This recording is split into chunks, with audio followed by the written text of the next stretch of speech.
So Cassiar Gold is a tremendous district play exploration company that controls the entire Cassiar Gold district. That's a 59,000 hectare land package.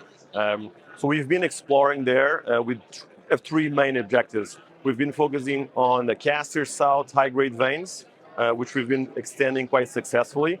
And there, depending on more exploration success, there's a potential for a near-term development opportunity.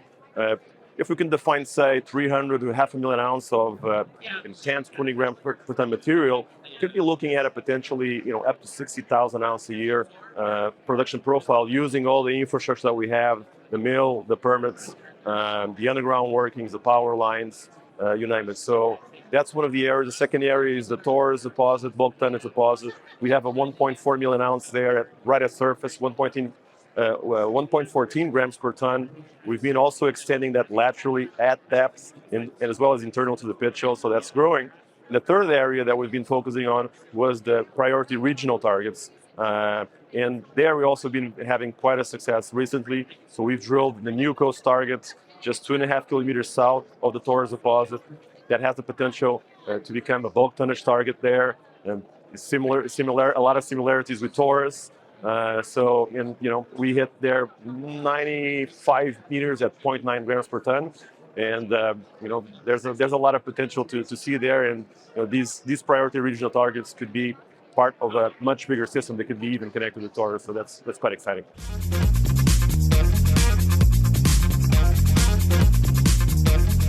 So myself, I'm Portuguese, born and raised. I started my career in banking. I'm an entrepreneur as well. I'm a co-founder of several mining companies that we took public here in the Toronto Stock Exchange. The rest of the team is really fantastic as well. Our chairman, Steve Ledwin, ran IM Gold from 2010 to 2020, very supportive. We also have Steve Roberts on our board as a geo. He was in charge of permitting and development at Red Chris. He got the Schultz Award for that. We have Chris Stewart, who is a mining engineer.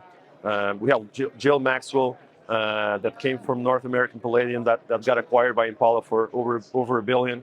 We have James Maxwell in our board as well, as a geo as well. He was the exploration director for Sabina, got acquired for over $1 billion as well by B2 Gold. We have the great Doug Kerwin, former VP of Ivanhoe, that led the team at Oyu Tolgoi, that discovered and proved up Oyu Tolgoi, that got later sold to Rio Tinto. We also have David Rees as our chief technical advisor. He's one of the global leading experts in structural geology and orogenic gold systems. So it's a tremendous team, really well rounded, and we have a team that is really able to drive this project, which is quite special in a lot of ways, and they have all the different skill sets within the team to drive this in whichever way we believe it's the one that creates the most value for our shareholders.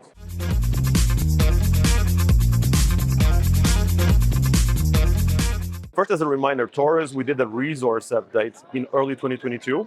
That's a resource that's built roughly on 56,000 meters of drilling, 1.4 million ounces at 1.14 grams per ton, using a cutoff grade of 0.5. That's an inferred resource. We have since that resource drilled roughly 40,000 meters across the project, roughly half of it towards the Taurus area. Within Taurus area, we have been having a lot of success. We've been expanding laterally with intercepts of over 170 meters at 0.6 grams per ton. We've been hitting within the pit constrained resource as well. We've been drilling in areas where there's limited or no drilling. I can remember an intercept where we had 98 meters at 1.28 grams per ton. We've been extending underneath the pit shell as well. We released a few months ago 23.5 meters at 4.19 grams per ton, extending mineralization at depth. And also related to that Taurus deposit, which is along this main 15 kilometer belt, just on Thursday, we released results at New Coast, which is 2.5 kilometers south of Taurus, where we hit 95 meters at 0.9 grams per ton. Looks like it's potentially an emerging bulk tonnage target there. And because we have that 15 kilometer 10, it gives us a lot of hopes into what's the potential connection there. It's early days, it's too far away, but that doesn't mean the connection is not there, and that will have a tremendous significance into the overall potential of the project.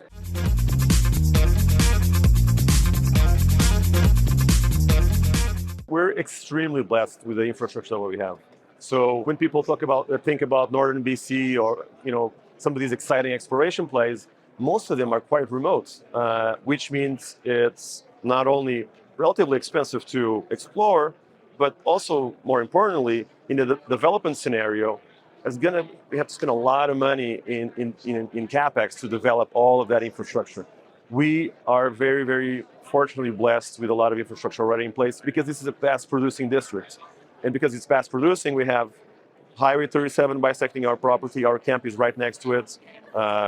We have dozens of paved roads across our project. In fact, we have a paved road that goes over the Taurus Deposit. So you can drive anywhere in North America to the top of the 1.4 million ounces without ever leaving a paved road. We also have a 1.2 kilometer long airstrip. We have 17 portals. We have 25 kilometers of underground workings already in place. We have power lines connecting to most of those portals. We have a fully owned and permitted 300 ton per day mill, which is specifically well designed for the high grade material in the south. We have tailings facilities, core shack. We have a permanent camp. And we also have 2 Mines Act permits as well. One in and around Taurus, covering most of the Taurus deposit, and another one, roughly 20 square kilometers, covering the Cassiar South, most of the Cassiar South high-grade veins and infrastructure that supports it. So that allows us to not only explore very efficiently, inexpensively. On that, we also have 160 kilometers of property access roads that deny the need for helicopters. But also in a development scenario, a lot of that infrastructure is already in place, which means it will significantly reduces the capex for a development scenario.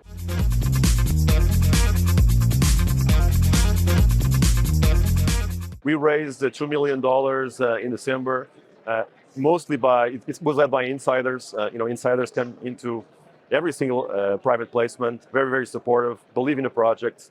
I myself put $240,000 in the last placement. I truly believe in the potential of this project. Now we have roughly $5 million in the bank, so we're funded for basically an exploration program for this year.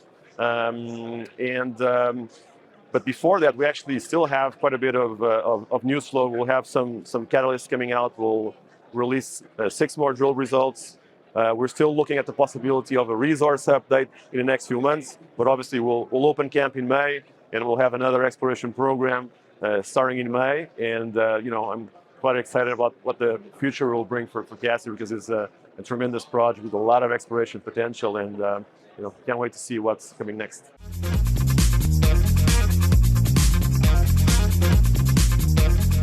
We've basically been living in the gold mining space, a 2-year bear market. It's been tough. From majors to mid-tiers to juniors, everyone's struggling. Obviously in the more junior space, the valuation gap has actually been, it's a bigger difference, is more noted, but the majors are suffering as well, despite the gold price being actually doing okay. I think personally that what we might see in the near future is central banks actually start to cut rates, as opposed to just having the expectation to cut rates.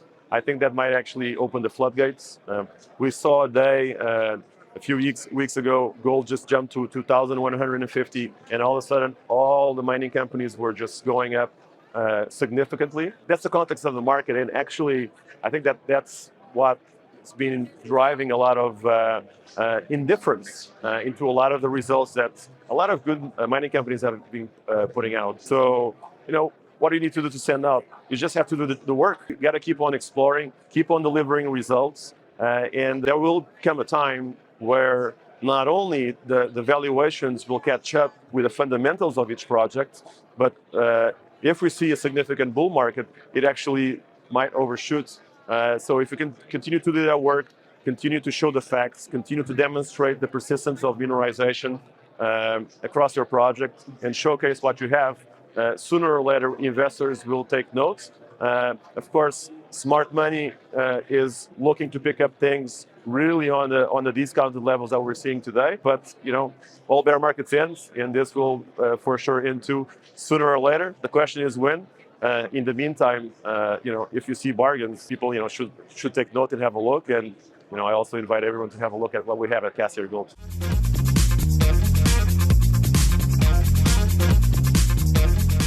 Yeah, absolutely. So I guess on this note, on the kind of the mismatch of valuations in the space, there's some frustration out there. I know there's some investor fatigue in the gold mining space. But there's always markets always turn around. We've seen what happened in the lithium space. We've seen what's been happening in the uranium space, and gold will have its in the precious metal sector will have its time as well. So do stay patient. Look at the fundamentals. Do your own research. Not all companies are created equal. This market will turn around, and that will bring generational opportunities to investors that are have the courage and the patience to pick up things at the really depressed levels.